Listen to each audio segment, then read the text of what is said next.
Salam Bapak Ibu Saudara-saudara kekasih dan selamat bertemu kembali di YouTube saya Pendeta Rudolf H. Pasaribu Channel. Dengan dan lewat channel ini saya komit untuk senantiasa menyebarkan firman Tuhan karena saya percaya berlandaskan Yesaya pasal 55 ayat 11, firman Tuhan yang saya dan Bapak Ibu Saudara-saudara semuanya juga ikut sebar lewat apapun termasuk lewat khotbah ini tidak akan kembali dengan sia-sia, tetapi akan bekerja sendiri lewat kuasa dan berkat urapan Roh Kudus.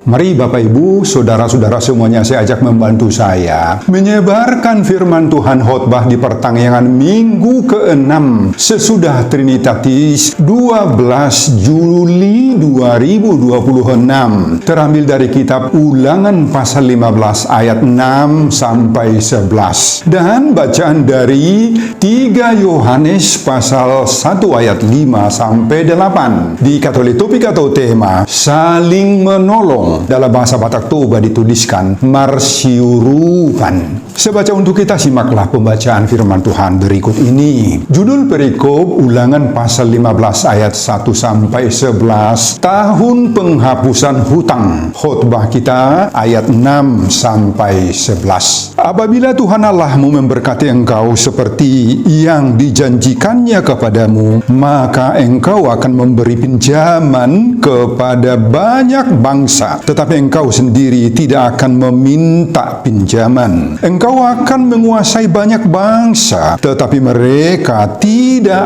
akan menguasai engkau. Jika sekiranya ada di antaramu seorang miskin, salah seorang saudaramu di dalam salah satu tempatmu, di negeri yang diberikan kepadamu oleh Tuhan Allahmu, maka janganlah engkau menegarkan hati ataupun menggenggam tangan terhadap saudaramu yang miskin itu, tetapi engkau harus membuka tangan lebar-lebar baginya dan memberi pinjaman kepadanya dengan limpahnya, cukup untuk keperluannya seberapa ia perlukan. Hati-hatilah supaya jangan timbul di dalam hatimu pikiran dursila. Demikian, sudah dekat tahun ke-7, tahun penghapusan hutang, dan engkau menjadi kesal terhadap saudaramu yang miskin itu dan engkau tidak memberikan apa-apa kepadanya, maka ia berseru kepada Tuhan tentang engkau dan hal itu menjadi dosa bagimu. Engkau harus memberi kepadanya dengan limpahnya, dan janganlah hatimu berduka cita apabila engkau memberi kepadanya, sebab oleh karena hal itulah Tuhan Allahmu akan memberkati engkau dalam segala pekerjaanmu dan dalam segala usahamu, sebab orang-orang miskin tidak hentinya akan ada di dalam negeri itu.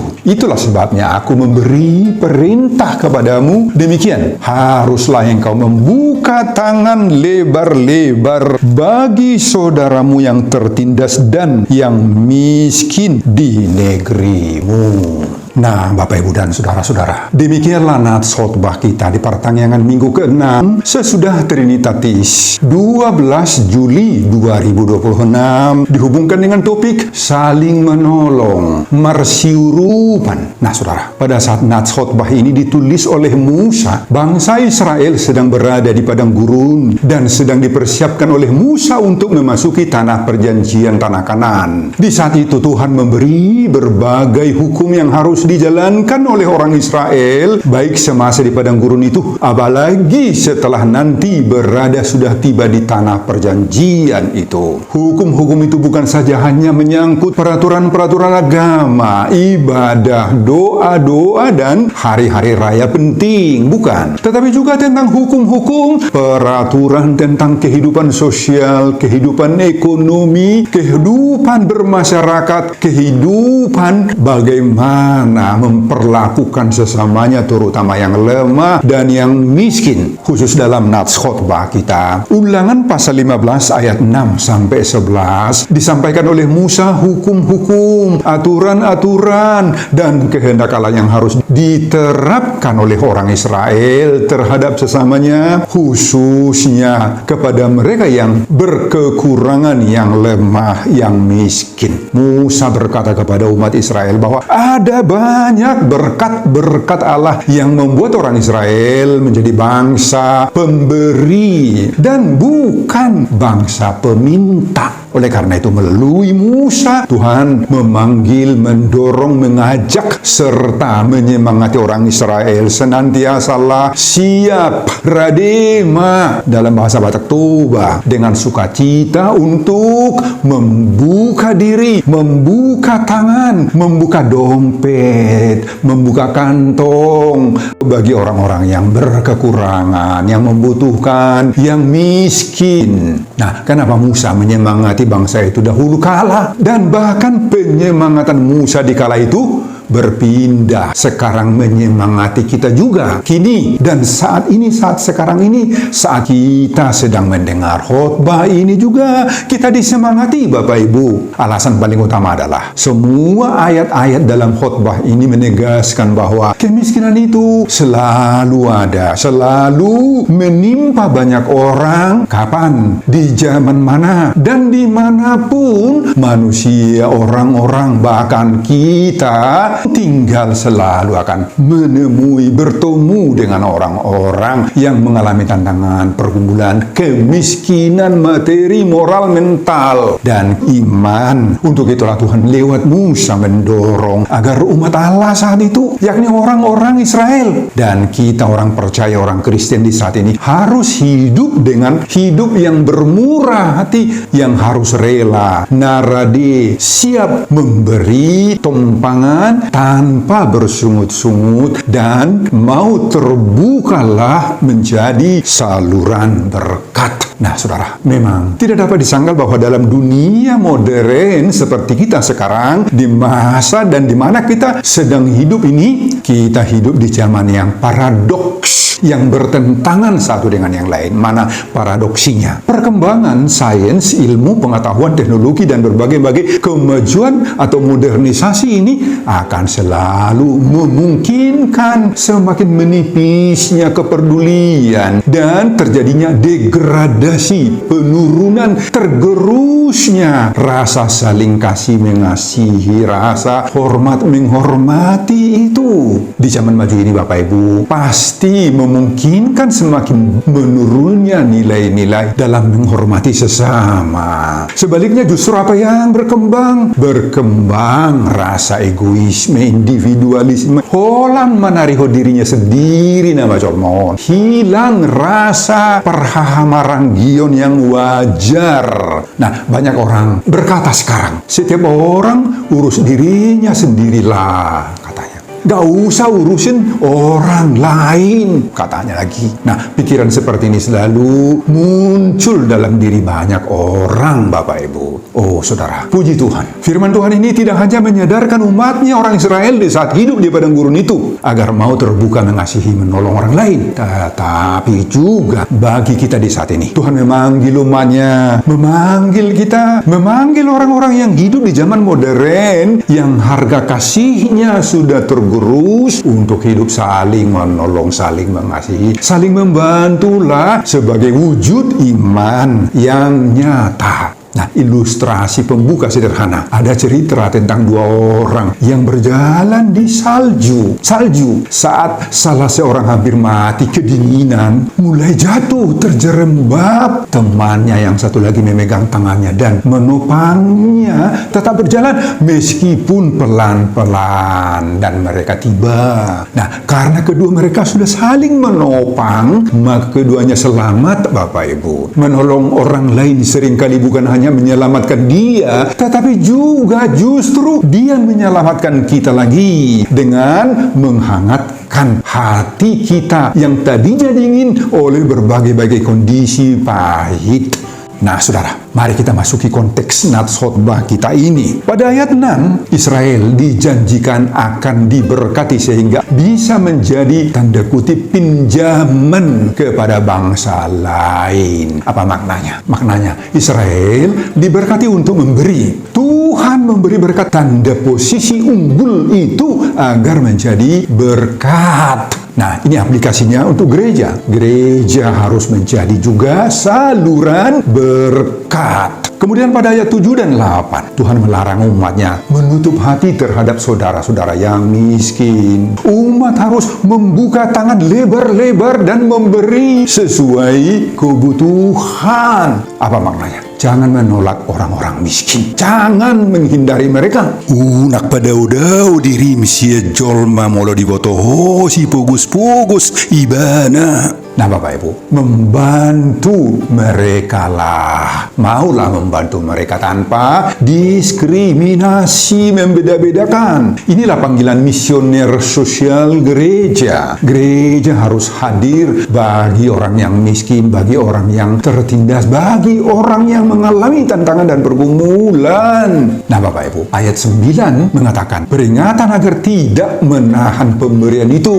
Karena apa? Karena mendekati tahun penghapusan hutang. Biasanya tahun ke-7 setelah berhutang, itu adalah tahun untuk dihapuskan hutangnya. Oh, jangan menahan pemberian. Kalau sudah dekat pada tahun penghapusan hutang itu, berikan juga. Biarpun hanya sebentar saja, dia akan menggunakannya dan kemudian akan terhapus lagi. Nah, sikap sedemikian dianggap oleh Tuhan itu sebagai dosa kalau dia menstop pemberiannya mendekati tahun penghapusan hutang. Lakukan pemberianmu dengan sukacita, sebab Tuhan itu memberkati pemberian-pemberian yang tulus. Pemberian yang tulus itu lahir dari kemurahan hati. Jadi kemurahan hati harus dilatih itu terus, Bapak Ibu. Ayat 10, memberi harus dengan sukacita, bukan dengan paksaan. Bukan.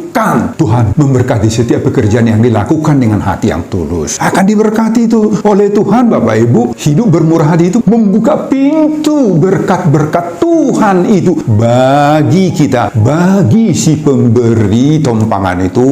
Kemudian ayat terakhir, ayat 11, kemiskinan tidak akan pernah hilang habis-habis. Tidak pernah sepenuhnya hilang, Bapak Ibu, sehingga umat Allah diperintahkan di sini untuk selalulah siap menolong, rade, memangrupi, dan marna habis akan si pugus-pugus ngamarutangi. Kemiskinan selalu ada. Makanya gereja, kita semua terpanggil untuk terus peduli akan sesama. Maulah berbagi-bagi berkat yang ada pada kita. Maulah menolong orang yang perlu ditolong. Nah, singkatnya, dalam satu ungkapan pendek, sebagaimana disuruhkan topik minggu ke-6, sesudah Trinitatis 12 Juli 2026, lakukanlah ini. Saling menolong. Marsiurupan mahita salut. Nah, amin Bapak Ibu dan saudara-saudara. Nah, saudara, setelah kita mendengar, menyimak isi khotbah kita tadi, di pertanyaan minggu ke-6 sesudah Trinitatis 12 Juli 2026, dihubungkan dengan topik saling menolong, marsiurupan. Apa pengajaran Tuhan bagi kita? Lewat khotbah ini, pengajaran pertama, berkat-berkat Allah membuat kita menjadi pemberi. Ayat 6. Saudara, pada ayat 6 ditulis, sebab Tuhan Allahmu akan memberkati engkau, maka engkau akan memberi pinjaman kepada banyak bangsa. Saudara, pada ayat 6 ini, orang Israel diingatkan oleh Tuhan bahwa berkat, berkelimpahan, dan berkecukupan itu bukan hasil kekuatan diri kita sendiri semata-mata itu. Semuanya itu berasal dari Tuhan. Semuanya itu dititipkan oleh Tuhan dari atas kepada kita. Tuhan mengingatkan bahwa umat Israel diberkati bukan untuk menimbun berkat itu hingga berkelimpahan tanpa digunakan, tanpa dimanfaatkan menjadi berkat berkat-berkat yang diberi oleh Tuhan itu berkelimpahan Bapak Ibu adalah untuk digunakan, dimanfaatkan, di-share bagi orang-orang lain, terutama bahkan termasuk bagi bangsa lain yang betul-betul mengalami kekurangan, yakni orang-orang yang tidak dikenal pun, apalagi bukan sahabat, toh mereka juga perlu dibantu. Bantu mereka itu sesuai dengan kemampuan kita. Nah, saudara, inilah keindahan dan sukacita besar dari topik minggu ke-6 sesudah Trinitatis ini, Bapak Ibu, saling menolong, marsiurupan.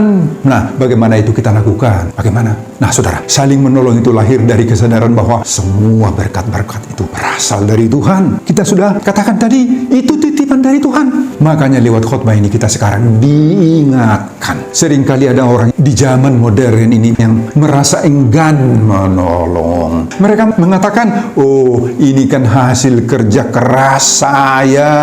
Wah, mengapa saya harus berbagi? Gak mungkin ini saya bagi-bagi. Kalau saya memberi atau membagi-baginya, saya toh rugi. Rugi dong, kata mereka. Oh, jangan katakan hal seperti itu, Bapak Ibu, jangan. Jangan katakan itu, kawan.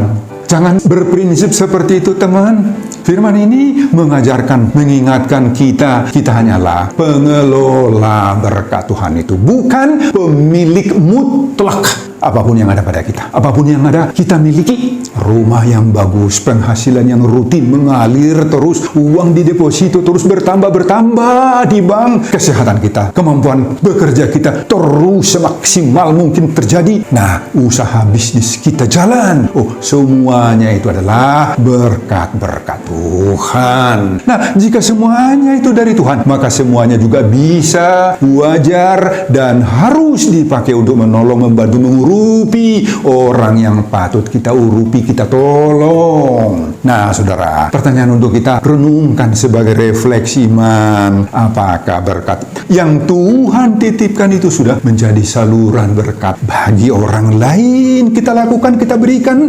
Ilustrasi lain, laut mati menerima air tetapi tidak mengalirkannya, sok terus diisi sehingga menjadi mati. Beda dengan Danau Galilea. Danau Galilea menerima dan mengalirkan air sehingga Danau Galilea itu penuh dengan kehidupan. Nah, orang yang hanya menerima saja tetapi tanpa terbuka hatinya untuk memberi dan memanfaatkan berkat-berkat yang dia peroleh itu menjadi berkat bagi orang lain, maka hidupnya akan menjadi kering itu, Bapak Ibu, secara rohani. Kering sekali, biarpun banyak hartanya, banyak uangnya. Makanya Bapak Ibu, agar hidup kita tidak mengering seperti laut mati itu yang hanya menerima pemasukan air tetapi tidak menyalurkannya, marilah kita menjadi pemberi berdasarkan kemampuan masing-masing kita.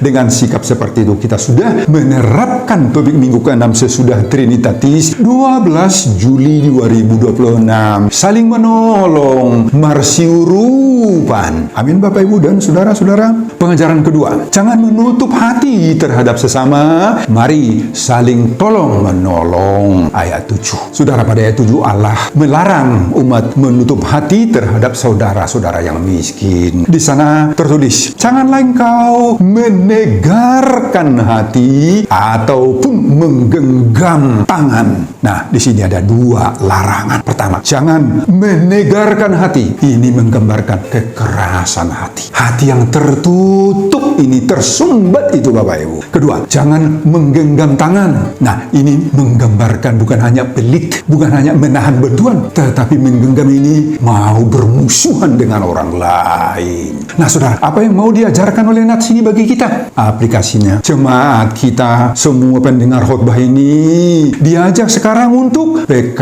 Tinggil Rade Mahita. Terbukalah hati kita untuk kebutuhan orang-orang di sekitar kita. Bukan hanya sekedar memberi uang, tetapi yang lebih penting daripada uang yang harus kita beri adalah apa? Memberi hati, memberi perhatian, Bapak Ibu, memberi sedikit waktu kita. Luangkan waktumu untuk berbicara-bicara dengan mereka, untuk menemani mereka, untuk memberi dukungan moral mental ketika mereka dalam keadaan hal-hal tantangan mereka hadapi. Masalah utama yang sering membuat kita tertutup tangan perhatian terhadap orang lain bukan karena kita tidak ada uang atau kekurangan uang, kekurangan harta dan ala si baeno naswadong. Bukan, tetapi karena apa? Karena ketegaran hati kita, karena kerasnya hati kita, tertutup hati kita, tersumbat Bapak Ibu hati kita untuk orang lain. Meskipun kita melihat penderitaan orang lain itu, tetapi hati kita tetap tegar, keras. Makanya kita menjadi terbiasa, tidak peduli lagi terhadap tetangga yang menderita, yang susah, anggota jemaat yang sakit, atau keluarga-keluarga yang bergumul secara ekonomi. Nggak peduli lagi banyak orang Bapak Ibu. Kita hanya berkata, oh kasihan ya, hanya sekedar simpati saja, seperti itu ungkapannya. Malahan bisa saja, ada saja orang yang mengatakan apa? Mate maho katanya, taotom madisi katanya lagi, mau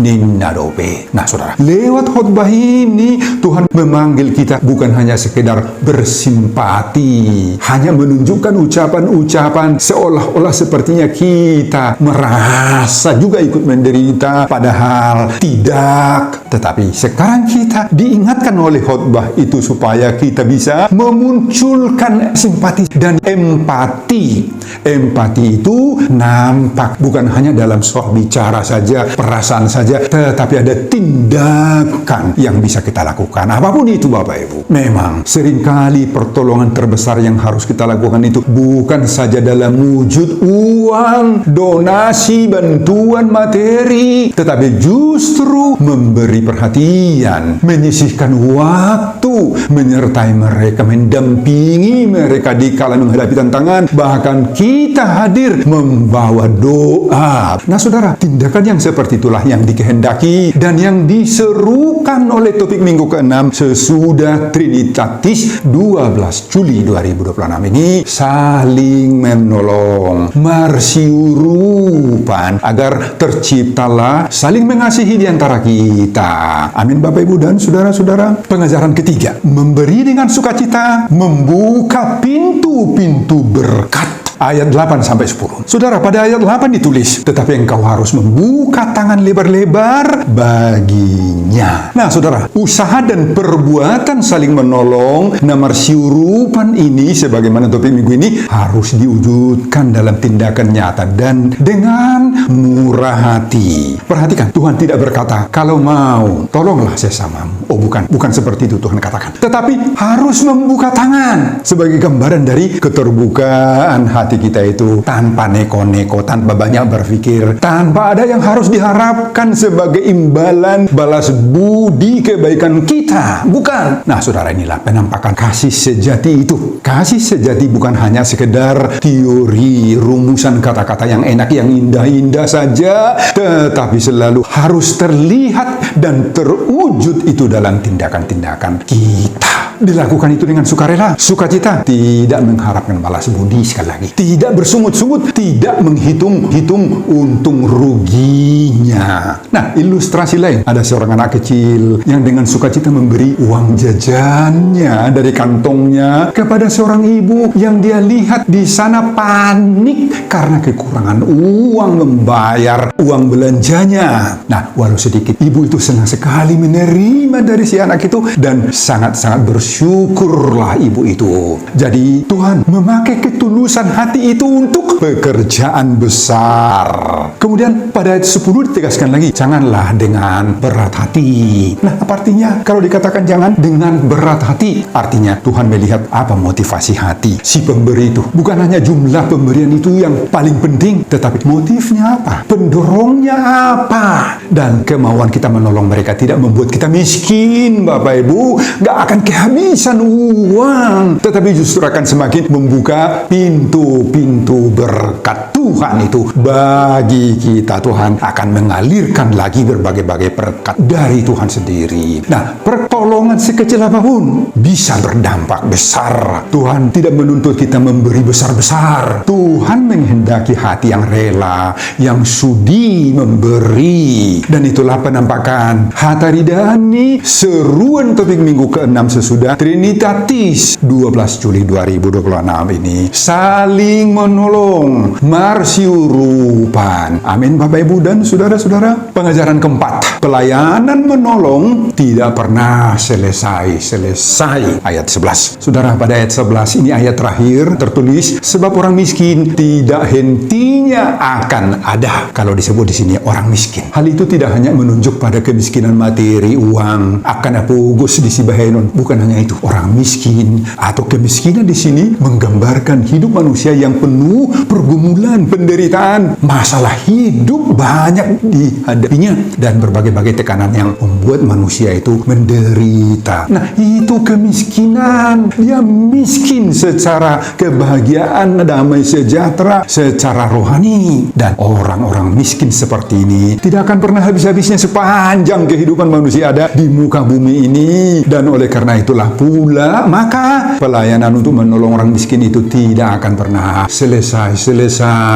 Dan disinilah nyata peran gereja sebagai lembaga rohani dan orang percaya yang dipanggil oleh Tuhan juga terus mau membuka tangannya lewat berbagai-bagai pelayanan yang bersifat diakonia. Dan ini sangat-sangat perlu mendapat bantuan dan topangan kita semua. Nah, saudara, inilah yang perlu kita pertanyakan sekarang. Apakah gereja kita sudah menjadi tempat pertolongan? Apakah keluarga kita bisa menjadi tempat orang mendapatkan dukungan? Apakah masing-masing kita, Bapak Ibu, sudah pernah menjadi penolong bagi orang lain? Nah, saudara, wujudkanlah topik minggu kita, minggu ke-6 sesudah Trinitatis, saling menolong marsiurupan ini dalam tindakanmu yang nyata.